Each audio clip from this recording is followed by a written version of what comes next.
Hello, magandang umaga po sa atin lahat. Nagluto ako ng dilis, barawan at saging para sa aming almusal at tanghalian. Dala po yan ng aking banana. At ito naman pong saging na to, dala rin niya galing doon sa lundag. Yan po ay binigay lang sa kanya ng kanyang suki. Kaya yan ang aming gagawing almusal at tanghalian. Kaya na guys, nisimulan ko na ang pagsasaing ng saging para pag kakain na lang kami at yung dilis ang ulam niya, akin yung barawan. Tapos ngayon, habang nag-aantay ako maluto yan, ako ay maglilinis ng aming bakuran dahil nga sa lagi nang umuulan, active na naman ang mga damo, ang bilis-bilis na naman yung tumubo. At habang inaantay kong maluto yung aking sinaing na saging, ay inaanuhan ko na po yung aming mga damo sa labas. At yan po, sa may gilid ng mga na yan, tinaniman ko rin po ng mga gulay-gulay, kagaya ng kamatis, talong, tsaka siling kago ko, yung tawag nila dito, red bell pepper.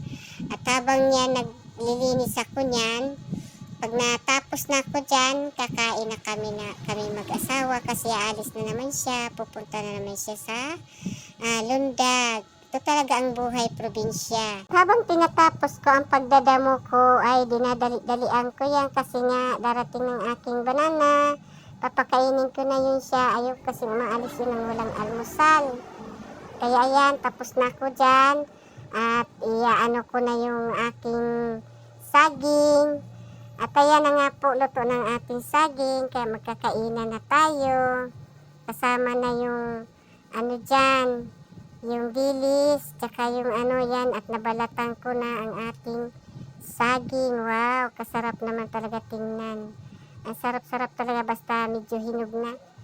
Hindi pa naman siya overripe masyado. Okay pa yan siyang nguya-nguyain para pa siyang malagkit.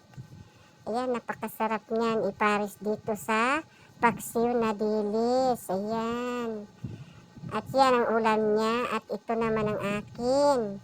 Yung barawan. Pero, inanuhan ko rin siya. Inislicean ko rin siya ng maninipis na manipis para makakain din siya.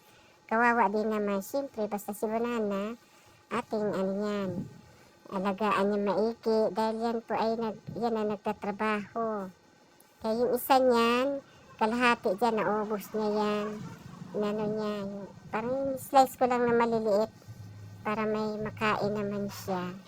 At yun na po guys, magkakainan na tayo. Okay. Okay, thanks for watching. Please follow, like, share, and comment, and subscribe. Bye-bye for now.